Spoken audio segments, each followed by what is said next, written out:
Shalom, salam sejahtera bagi Bapak Ibu, Saudara-saudara, anak-anak yang dikasihi oleh Tuhan Yesus Kristus. Berjumpa kembali bersama saya Pendeta Eka dalam renungan firman Tuhan pada hari ini, hari Selasa 20 September 2022.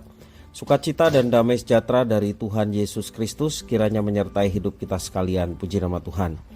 Sampai pada pembacaan firman Tuhan hari ini, yakni kitab Yesaya pasal 21. Kiranya firman Tuhan memberkati kita sekalian. Baik, sebelum kita akan merenungkan bagian firman Tuhan hari ini, kita akan berdoa. Tuhan Allah Bapa di surga, di dalam nama Tuhan Yesus, kami mengucapkan syukur terima kasih oleh karena kasih dan pemeliharaan Tuhan pada kami. Sampai pada hari ini, kami boleh mengalami semua yang Tuhan nyatakan. Terima kasih ya Tuhan, biarlah semuanya ini menjadikan kami semakin mengasihi Tuhan dan hidup dalam ketaatan akan firman-Mu. Kami mau terus mempelajari firman-Mu, biarlah Engkau memampukan untuk kami dapat memahami apa yang Engkau maksudkan. Juga Engkau menolong kami untuk kami dapat menerapkannya. Terima kasih Bapa, terpujilah nama-Mu, demi nama Tuhan Yesus kami berdoa. Haleluya, amin. Saya akan bacakan dalam Yesaya pasal 21 ayat 1-10. Demikian firman Tuhan. Ucapan ilahi terhadap padang gurun di tepi laut. Seperti puting beliung mendesing lewat di tengah tanah Negeb, demikianlah datangnya dari padang gurun, dari negeri yang dahsyat. Suatu penglihatan yang kejam telah diberitakan kepadaku. Penggarong menggarong, perusak merusak. Majulah hei Elam, kepunglah hei Madai, aku hentikan semua keluh yang ditimbulkannya. Sebab itu pinggangku amat sakit, sakit mulas menimpa aku, seperti sakit mulas perempuan yang melahirkan. Aku terbungkuk-bungkuk, tidak mendengar lagi. Aku terkejut, tidak melihat lagi. Ketika gelisah, kekejutan meliputi aku. Malam hari yang selalu merindukan itu sekarang menggentarkan aku. Orang sibuk menyajikan hidangan, mengatur tempat-tempat duduk, makan minum, tiba-tiba kedengaran, "Hai para panglima, siaplah tempur, minyakilah perisai." Sebab beginilah firman Tuhan kepadaku, pergilah, tempatkanlah seorang peninjau, apa yang dilihatnya haruslah diberitahukannya. Apabila dilihatnya pasukan, pasangan-pasangan orang berkuda, pasukan keledai, pasukan unta, maka haruslah diperhatikannya sungguh-sungguh dengan penuh perhatian. Kemudian berserulah orang yang melihat itu, "Di tempat peninjauan, ya Tuanku, aku berdiri senantiasa seperti suntuk, dan di tempat pengawalanku aku terpancang setiap malam.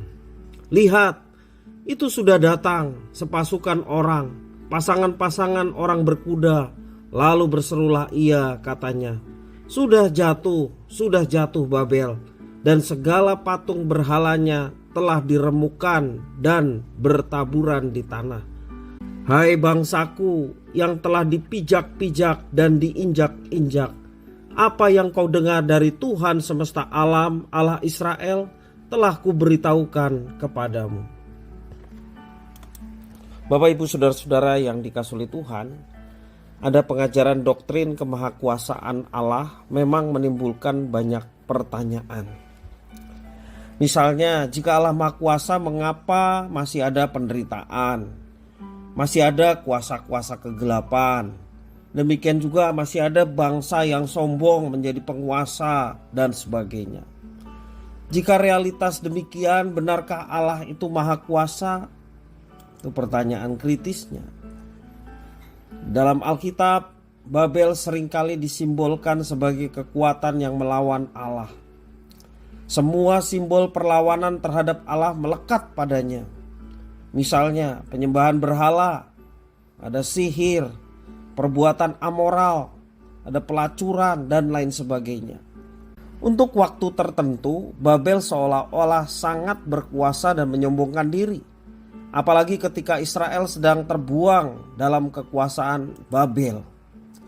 Namun sikap perlawanan dan kesombongan di hadapan Allah pada waktunya akan hancur. Itu yang dikatakan ayat 9. Sehebat dan sekuat apapun Babel, kehancurannya telah dinubuatkan oleh Nabi Yesaya.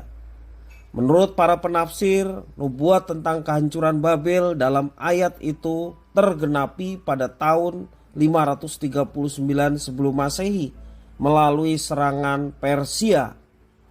Sepanjang sejarah Alkitab dan Israel, ada saja sikap perlawanan dan permusuhan seperti Babel. Namun pada waktunya mereka pasti akan berhadapan dengan Tuhan Allah yang Maha Kuasa, dan tidak ada seorang pun yang sanggup melawannya. Pada awalnya mereka menang dan sepertinya tidak terkalahkan. Namun cepat atau lambat kuasa dunia itu akan dikalahkan oleh kemahakuasaan Tuhan Allah. Dalam Wahyu pasal 14 ayat yang ke-8, demikian juga pasal 18 ayat yang kedua, Babel kembali disimbolkan sebagai kekuatan yang menyesatkan dan melawan Allah. Jadi sebagai satu istilah teknis kepada kekuasaan yang melawan Allah dan menyesatkan jalan Allah, Babel. Dan pada akhir zaman, di dalam ayat-ayat kitab Wahyu tersebut kembali menubuatkan bahwa Tuhan Allah yang Maha Kuasa akan merobohkan kekuatan yang melawan Allah. Bapak Ibu saudara-saudara yang dikasihi oleh Tuhan, dari pembelajaran bagaimana Tuhan mengalahkan Babel, ada dua hal penting yang kita mau renungkan bersama. Yang pertama, kita tidak perlu pesimis kalau kuasa-kuasa di dalam dunia sepertinya melawan Allah dan umat yang mengikuti Allah. Sekali lagi, kita tidak perlu takut, tidak perlu pesimis melihat kuasa-kuasa di dalam dunia ini sepertinya melawan Allah dan seolah-olah menekan umat Allah. Walau sekarang sepertinya mereka hidup dalam keangkuhan, kecongkakan, dan suka mencampuri urusan orang lain, akan tiba saatnya kuasa Tuhan yang akan menghancurkan mereka yang melakukan seperti itu. Jangan kita menjadi pesimis, jangan kita menjadi takut. Bersandarlah kepada Tuhan, sebab Tuhan Maha Kuasa. Dia mengatur segala sesuatu, bahkan orang-orang yang melawan Allah.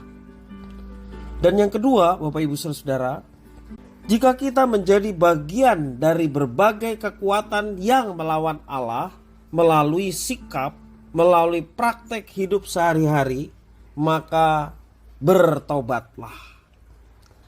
Jangan kita menjadi bagian ataupun kekuatan yang justru kita sedang melawan Allah, sebab kehancuran akan tiba saatnya bagi mereka semua yang melawan Allah.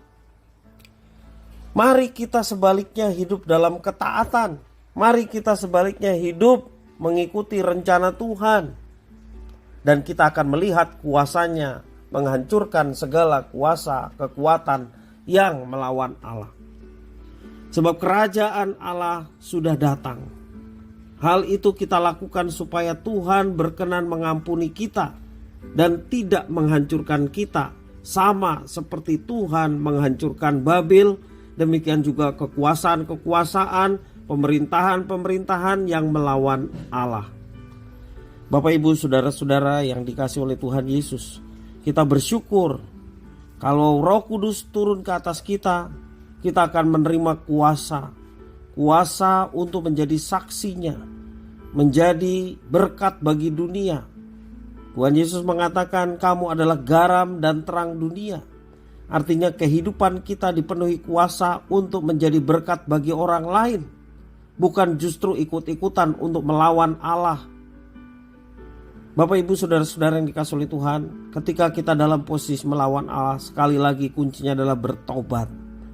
Mari kita masuk dalam bagian kerajaan Allah dan melaksanakan rencananya yang penuh kasih untuk mendatangkan kebaikan bagi semua manusia. Pertama-tama mereka yang dengan setia mengikut Tuhan, demikian juga Tuhan akan menjangkau orang-orang yang datang kepadanya dan turut masuk dalam kerajaan Allah, menjadi bagian rencana Allah untuk menjadi berkat bagi dunia.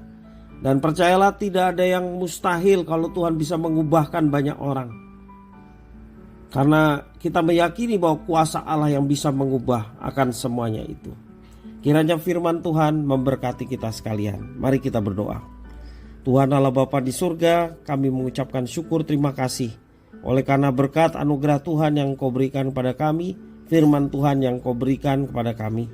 Mampukan kami Tuhan untuk menjadi orang-orang yang hidup dalam ketaatan, masuk dalam rencana Tuhan. Sehingga kami tidak takut menghadapi kekuasaan-kekuasaan sepertinya yang meneror kami, yang mengintimidasi kami. Dan sepertinya kuasa itu tidak terkalahkan. Tetapi kami percaya kami memiliki Allah yang dahsyat, Allah yang maha kuasa. Engkau yang mengatur segala sesuatunya. Kalau Babel yang begitu dahsyat dan hebat saja Tuhan hancurkan. Kami percaya kuasa-kuasa apapun yang melawan Allah akan dihancurkan oleh Allah. Karena itu kami tidak mau takut menghadapi segala sesuatu. Kami tetap maju bersama dengan Tuhan. Dan kami tidak mau menjadi bagian dari kekuatan-kekuatan yang melawan Allah. Tetapi kami mau masuk dalam rencana Allah, hidup dalam ketaatan, dan hidup mendatangkan berkat bagi banyak orang. Terima kasih Bapa, inilah doa ucapan syukur kami atas firman Tuhan. Demi nama Tuhan Yesus kami berdoa. Haleluya. Amin.